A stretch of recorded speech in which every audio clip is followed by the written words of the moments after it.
Fossil fuels have been the backbone of the automotive industry for well over a century now. Coal, kerosene, diesel, petrol. Wait, what am I doing here? And with this again,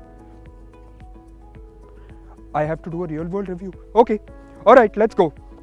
The Tata Nexon has been on sale in India for just over a year now.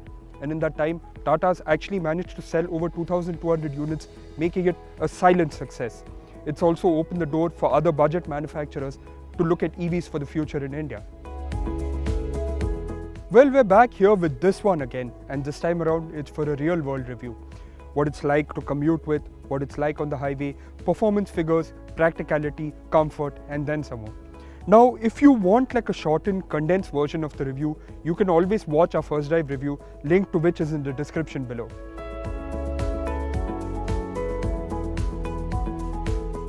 The Tata Nexon in this EV, guys, represents a first step towards bringing electric vehicles into the budget segment. Put simply, if everything looks and feels the same and comes at an affordable cost, then making the transition shouldn't be particularly hard. On a more factual note, it's also the first electric vehicle in the highly competitive compact SUV segment. And while this may not be Tata's first electric vehicle, it's actually their most comprehensive effort, the likes of which includes a new scalable architecture called Ziptron that underpins this car. Before we dive into the nitty-gritties of the Nexon EV, here are the facts and figures about the car.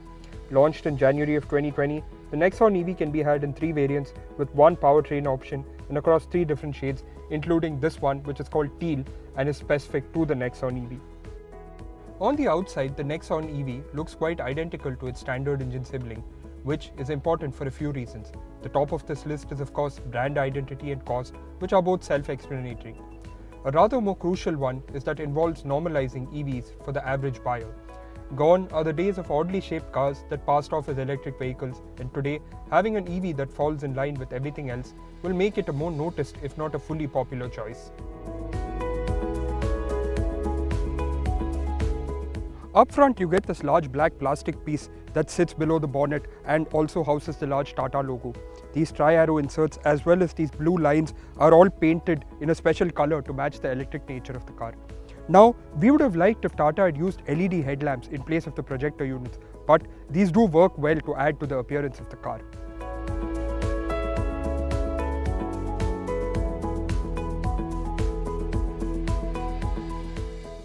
In profile, you can see the Nexon EV's mini coupe SUV looks. Highlights here include this heavily flared wheel arch, this forward sloping glass area, and this dual tone roof which comes courtesy of this car being a top of the line XZ Plus Lux variant.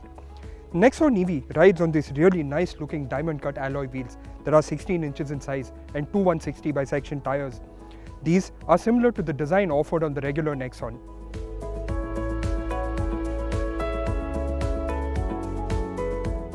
The rear of the Tata Nexon has quite a few elements to catch your attention.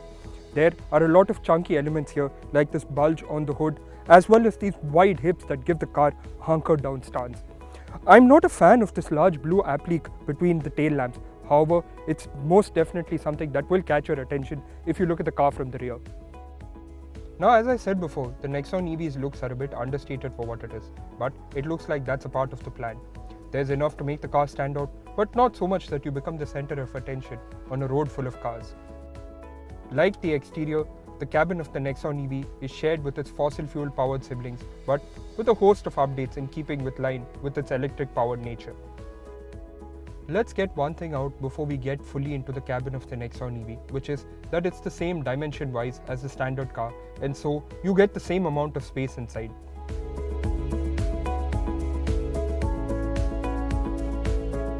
This top of the line Tata Nexon EV in this XZ Plus Lux trim that we are driving gets a beige and black cabin with these blue inserts in various places. The 2 lower spec trims get an all black cabin which doesn't look or feel as premium as this, but that all black nature does lend a hint of sportiness to the cabin. The quality of plastics used is par for the course and everything around is more or less easy to access, with most buttons and switches falling easily to hand.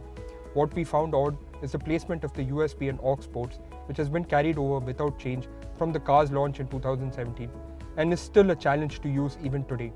Another issue that we have are these gloss black plastics that are spread out across the cabin. While they make the interiors look really attractive, they are dust and fingerprint magnets and will need constant attention, especially if you live in a relatively dusty area.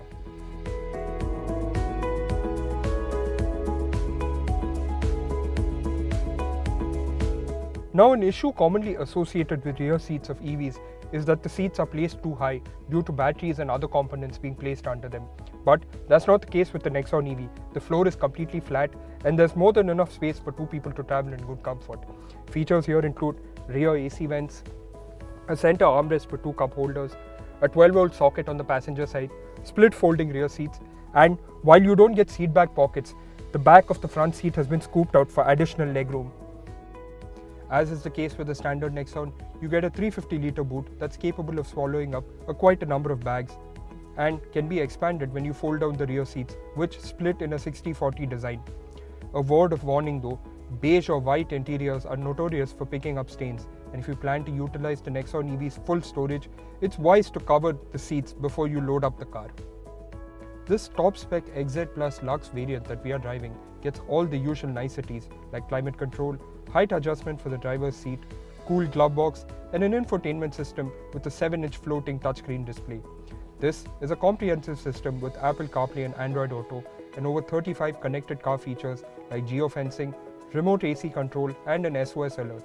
However, because this is an EV, you get some dedicated EV features like remote monitoring of current charge levels, charging history, available range, and of course nearest charging stations. The Tata Nexon EV's electric motor produces 127 bhp and 245 Nm of torque and is powered by a 30.2 kWh lithium-ion liquid-cooled battery pack. There's a single-speed gearbox powering the front wheels. The battery pack is certified for IP67 level of protection, and the car can wade into a foot of water with no worries, which, when combined with the 205 mm ground clearance, makes it quite a good offering of this kind for our roads. At 1440 kgs, it is significantly heavier than the internal combustion engine powered Nexon. That's due to the battery pack, which sits low down and has been positioned to give the car a 50-50 weight distribution.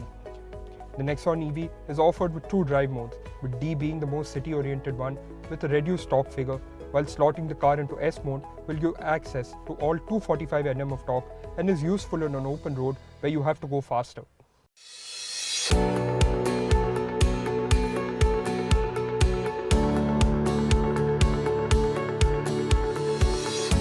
Now we come to a rather crucial part in our real-world review of the Nexon EV. What's it like to drive? To give you a proper assessment of the car, we took it out on a mixed condition of highways and cities, as well as strapped on our testing equipment just to give you an idea of the kind of numbers that this car is achieving. Now, in terms of highway driving experience, with its relatively small battery pack and the yet-to-bloom charging infrastructure in our country, you're never going to be doing big miles with the Nexon EV. And even if you do decide to take that step, you'd have to plan it in such a way that you'd be going from charging point to charging point. Nonetheless, if you were to venture out onto the highway, the Nexon EV makes easy work of picking up and dropping speed due to the instant availability of torque. With two people in the car and with a full charge, we were able to extract 233 km from the drivetrain, while adding 3 more adults to the mix dropped the highway range to 225, an impressive figure for the amount of added weight. This should bode well for a fully loaded car, both people and luggage, in view of a quick weekend getaway. In city conditions, the instant torque is a boon as you need very little effort to move forward. In fact, it would take you a few tries to get used to the car's silent nature and tendency to jump forward if you dab the throttle too hard. However, once you get hang of it, the Nexon EV feels like any other automatic in traffic, responding the same way. You sit high up among the traffic, but in a compact footprint, and this combined with the instant torques makes maneuverability a breeze. You need 2.5 turns to go from lock to lock, and there's even a little guide in the MID telling you the position of the front wheels. In terms of the city commute experience, with a fully charged battery and 2 people in the car, we got a range of 197 kilometers, and with 5 people in the car, this range dropped down to 179 km. If you're one of those people that lives in a hilly area, the car also gets hill start and hill hold, which you should be a little wary of because it takes some time to kick in and the car has a tendency to roll back before it gets going. Our testing revealed some impressive figures for the Nexon EV when it comes to some straight line thrills. In the full fat S mode, it did the 0 to 100 kmph sprint in 9.14 seconds, while in the more subdued D mode, it dropped to 17.38 seconds. In city conditions, since drivability is the key, the all-important 20 to 80 kmph roll-on time in S mode was achieved in 5.11 seconds, while in D mode, it dropped to 8.33 seconds. In terms of the handling, the steering weighs up nicely as you go faster, and gliding from point to point will reward you with a good driving experience. As we had said before, putting the car into S mode gives you full access to all 245 Nm of torque. This livens up the accelerator quite a bit with noticeable torque steer as you get off the line. Now Tata says it could have dialed back the delivery but left it this way to give it an extra kick in the driving experience. The Nexon EV's ride is on the firmer side due to the 16-inch wheels and to compensate for the extra weight. However, this has not affected the quality of the ride, and like its fossil fuel powered siblings, it gobbles up most of the stuff in the way without losing a step. Ground clearance at 205 mm allows you to clear everything that our roads throws up in terms of obstacles and imperfections. The 3.3 kWh AC charger, when plugged into a 15 ampere plug point, will take 8 hours to be fully charged. However, if you plug the car into a fast charger, you can go from 0 to 80% in just 60 minutes. Tata also provides you with an emergency charger which can take up to 24 hours for a full charge. The car also has regenerative braking, which gives you engine braking when you get off the throttle and also helps recharge the battery. In fact, the latter soon becomes a challenge just to see how much you can give back to the battery. Though, a word of warning, always be aware of your surroundings when attempting to work the regen system in this manner. Now, we've spent some time with the car, tested everything there is, and there's quite a lot to talk about. Space, features, practicality-wise, it's carried over everything from the standard Nexon, making it quite a competent product. The novel nature of the electric drivetrain makes this a fun and fast car to drive, and while the additional weight has changed the way the car handles, it's not something that vastly affects the driving experience. Now here's the thing that we have an issue with. Tata claims a range of between 300 and 320 kilometers on a full charge. In our real-world test, we got significantly lower, which would have not been an issue had there been a fully established charging infrastructure network across the country. This then is a product for someone who wants to be in with the times, has the access and bandwidth to set up a charging point at their home or office, or someone who wants a novel secondary vehicle in their lineup. The Tata Nexon EV range is priced from Rs 14.80 lakh to Rs 17.12 lakh on-road Delhi. What's more, depending on the state, you can also get government subsidies because this is an electric car. Finally, Tata offers the Nexon EV on subscription with prices in the range of Rs 29,000 to Rs 34,000 depending on the city. Currently, the subscription program is only available in 6 cities across the country, but should expand to more as the year progresses. For all the details on the Tata Nexon EV, do visit our website carwale.com. Thank you so much for watching.